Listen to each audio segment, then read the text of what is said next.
Hi everyone, I'm Ria Lala, your host for Grow Great Live, and with me, of course, is Antonia Dodge and Mariana Pollock. Now, today we're sticking with our topic on gender roles and just how the different roles that men and women play in the household, especially when it comes to discipline. There's been a meme that's been out there for years about wait till your father gets home, and I'm really interested in exploring where that came from and whether or not that's still relevant. So I'm going to start off with Marianne, I want to start off with you, and I would love to hear your thoughts on, discipline as it shows up between men and women. And Yeah, it's I love how in the preparation for this call we were talking about, how different it is and how we see it in the movies, and you see a father always, portrayed as a disciplinarian and with his deep voice, and kids are running crazy around the house, and then a mom says, "Well, until your father gets home, and he will do this or that," and then the father comes, and kids are totally annihilating mom, and her voice and everything after have heard it so many times, and the father comes, and he just says one word and everybody's, it's in my household it was different. My parents were both disciplinarians, and they had, as I remember when I was little, they had a lot of disagreements about many different things, but one thing they always agreed on is how they should discipline me. And mom, now that I was a wild child, I was very much different so than them. But they had this set of rules that was in their mind, a old school rules. And I see that a lot, even nowadays, where, people that are more traditional, they have the old school where both parents are on the same page, how, kids should be raised. And the father is a disciplinarian, and the mom is more caring and nurturing and loving, and sometimes even stand in between of the father and the kids, trying to protect them. So it's I think with all the changes that we mentioned in the previous podcast, the hour-long session, is that the world is changing. The roles are getting divided between a man and a woman in the family, a father and a mother, and the discipline is being also divided in that way where, whoever is available to discipline a child in the moment, if it's a father staying at home or, mother, they take on it, or if it's related to the different gender of the child as well. You have moms more, disciplining the daughters, and the fathers, disciplining the son. And we also, at one of the podcasts, we talked about the discipline, like Antonia mentioned, is it punitive or is it, just kind of teaching them how to go? I look at it as a way of raising the child. To me, the disciplining is never punitive. It's more so giving them guidelines how to go, with their life, on with their lives, and how to, tackle the world in front of them, which, could be anywhere from respecting, people that are older than you to, stand up, to give the seat on the bus, or anything like that. So it's all depending on, the background. Like all three of us have different stories to tell, given our, upbringing and the different backgrounds that we come from. So it's a very interesting topic. Antonio, what do you think? What's funny is I was not going to do a lot of talking on this particular thing because I was like, I don't think I have a lot to say, but I should know myself better than that. I should know that as soon as like a conversation gets started, I'm gonna think that I have something to add. The one thing that really kind of came up for me as you were talking, Ria and Mariana, about this concept of wait till your dad gets home, and whether or not that's a helpful way of looking at discipline with gender roles and assigning there's the one bad guy, and that like mom is like, well, wait till your father gets home, as if she gets to decide who is disciplined and then he mets it out. One thing that really came up for me was, I think when discipline gets assigned to those kinds of roles, it means that one parent is going to not feel particularly empowered to discipline. They're going to feel like they've got to hand that task over to somebody else. And so since they feel unempowered to, as you mentioned, discipline, not be punitive with their children, not to just like go, well, you did this, so now this happens to you.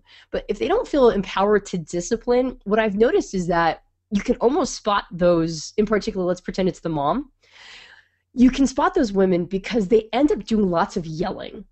And it's because they're trying to get the point across to the kid. And then the more yelling they do, the more the kid tunes them out until they get to a point where they anytime it comes to discipline, the kid is just like, they're just not paying attention to them at all.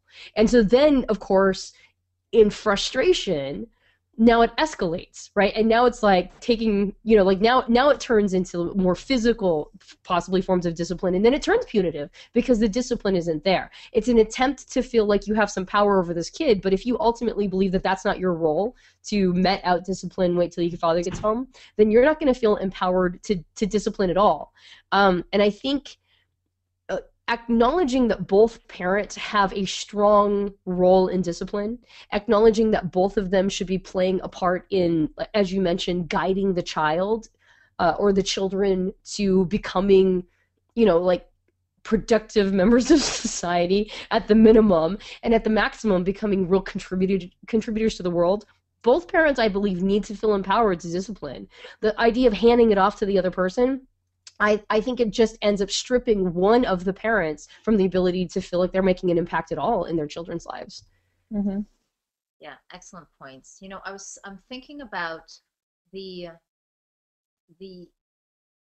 idea of coming to some sort of consensus, so you can both be as two partners raising the children, figuring out what we are agreeing upon and how to discipline. I think we'll all agree that that is an ideal situation, as opposed to playing one off the other, or one having a long-term effect or feeling in the child as the child grows about their perception of one parent versus the other, and who they are based on the fact that one was disciplinarian or not.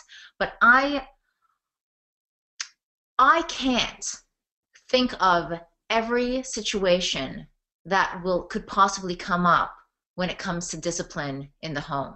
So that sounds really good, but the truth is there's things that I haven't even thought of that will come and rear its head, and I need to find out in real time, all those ad hoc moments, what do we do? And especially when you have two very fundamentally different disciplinarian types. You may have heard in some of the previous sessions that I grew up in a home where, with my father at least, who was the dominant personality type in the home, he let us do anything we wanted to. I mean, I don't really have any recollection of any strong discipline that was coming from him. He let us write on walls. We definitely had the ability to almost speak back to them, not in a rude way, but challenge their ideas and challenge their thoughts. So I had that, and then I have a husband who's coming from a household where you wouldn't even think of speaking back to the parents. I mean, it was just completely unheard of. And definitely the father was the dominant personality type for different reasons. Mine was because he liked to, do fun stuff with us and intellectualize. Here, on my husband's side, we have a dad who used a lot of fear and almost a certain degree of bullying to get what they wanted. So now, when those two people come together, think about, I mean, all of us have probably that are listening to this have children. Think about all those things that come up where how I would think to do something, like how I would handle a kid playing ball in the house, will be very different if you wouldn't even think of bringing a ball into the house, and what the repercussions of that would be. And so that might be, like, that's, again, an ad hoc thing that I didn't sit down with my husband and say, hey, how are we going to handle balls in the house? We might say, well, do we believe in timeouts? Do we believe, you guys probably already know that I don't believe in that at all, but how do you handle if the kids break something in the house, or if they're, writing on the walls, or whatever comes up.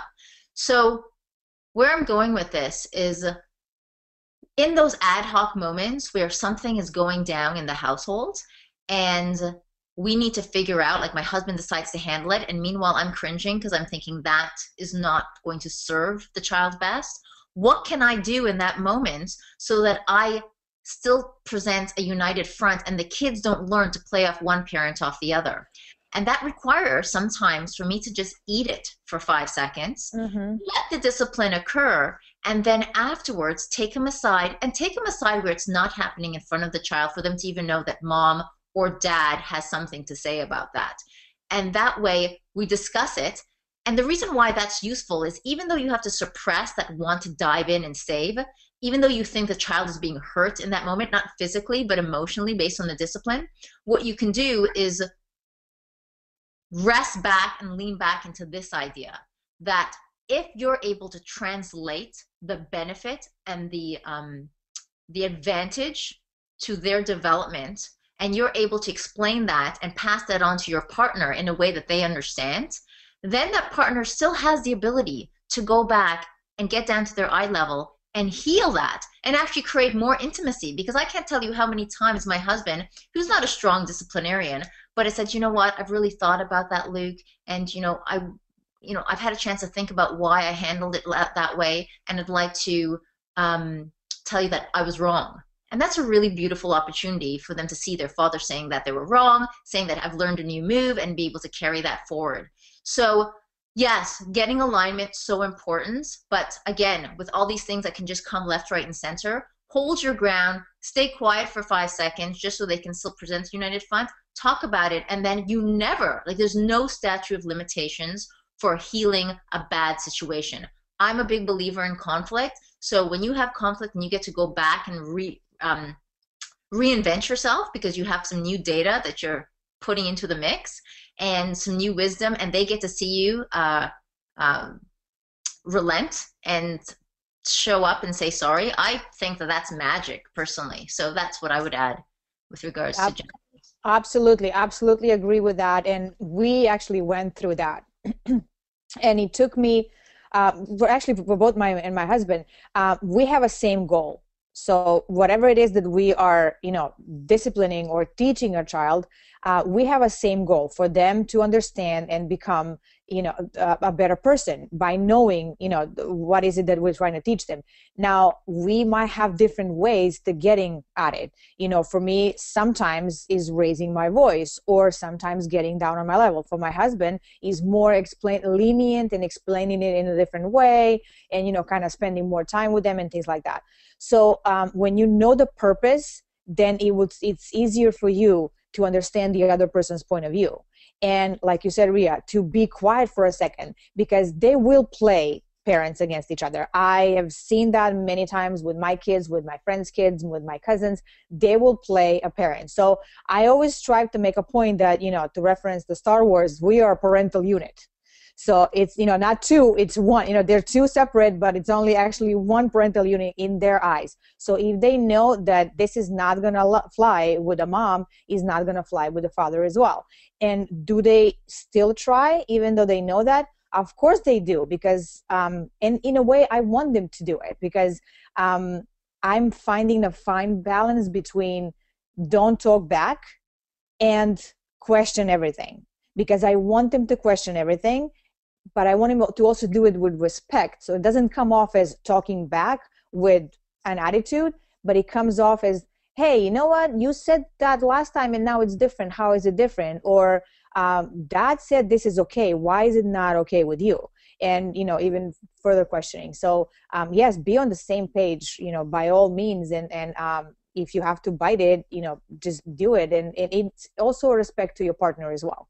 Because if you bicker in front of the children, they will get a bad message. They will get mixed messages. Your partner, especially with men, because men but men need to be respected, and women need to be loved.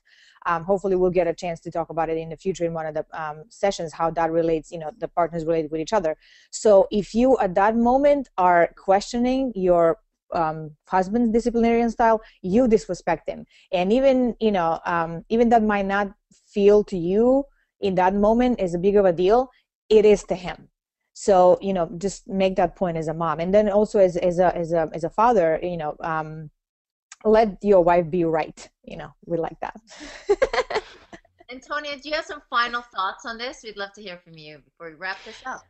Yeah, well, I mean, everybody's going to assign roles a little differently. I think Joel and I we don't really feel like we fit into any particular role just in general anyway. We both feel like we're anomalies. So roles are something that we have to acknowledge that we're unconsciously assigning to ourselves. And so one thing that I think is important to remember is that even if you haven't consciously assigned one person the disciplinary role and the other person not, or even if you're both saying we're both the disciplinarians, you're probably unconsciously assigning some role somehow. So to be thoughtful about it, I think one of the things that Joel and I both did was we said, as Mariana mentioned, we're a united front. I actually don't take I don't allow the kids to talk back to me. Joel will allow it for a long time because he doesn't even see it. But the first time a kid talks back to me, I'm like, dude, I don't let anybody talk to me like that, much less a 9-year-old. Right? Like, who do you think you are? Like, I don't let anybody talk to me like that. So I shut it down much quicker than he does. And we just acknowledge that he doesn't see it and I do. So this is not necessarily, like, in that case, it's not about making that unfortunately, it's not necessarily about making the kid a better person. It's about me having boundaries that I'm just not going to let them trample on. So one of the things that we've done is we've talked about what are our boundaries as people together. Like, if we're strong in our boundaries, like, we're not going to let kids talk to us that way. We're just, I'm just going to acknowledge it. Like, dude, you need to rephrase that in a way that shows respect, because I don't let anybody talk to me that way. If we can acknowledge that, that makes me more of a disciplinarian than him, but if we can both go, I think we both need to have these, to have set boundaries together. This thing bothers you, that doesn't bother me. This thing bothers me, but it doesn't bother you. And to recognize that one person might come out as the bad guy if they're more finicky than the other person, if they've got more boundaries than the other person. Maybe one thing to do so that these roles don't get unconsciously, thoughtlessly placed is to ask each other what each other's boundaries are and to make sure you're united on that. Like, I'm finicky about this, but do I really need to be finicky? Can I just kind of open up some space? And then kind of come more to Joel's perspective on that. And I'm pretty finicky about this one, and this one's important to me. So can Joel acknowledge that and respect that? And that's how we remain some consistency. So I would just say, even if you don't think you're assigning roles, you probably unconsciously are. So just be aware of it and ask yourself how you can more conscientiously not think of it necessarily as like roles, but more like what is important to the two of you together. And then you will have more of a united front, I think. Yeah, really excellent points. I said that we're wrapping up, but there's one final point that I want to make since I think it's relevant, and that is we've spoken about dialogues between us and our partners. And given people some really great ideas and tips on what that could look like. But one really wonderful way to get an understanding of what's happening in the household is to ask the children, to find out what their perception is about discipline, what their perception is of the gender roles, how they experience mom, how they experience dad, or two moms or two dads or one, whatever it is, and get that feedback and have that be part of the mix for us to get a holistic understanding, because we're in our own little bubble, and our children will have really great feedback when you start asking that question. Yeah. And sometimes heart-wrenching, heart-stopping type of data for your brain to take in, but very, very relevant and very important. So, yeah, good point. All right, everyone. So again, we'd love to hear your comments. Put them down below. We'd love to read them.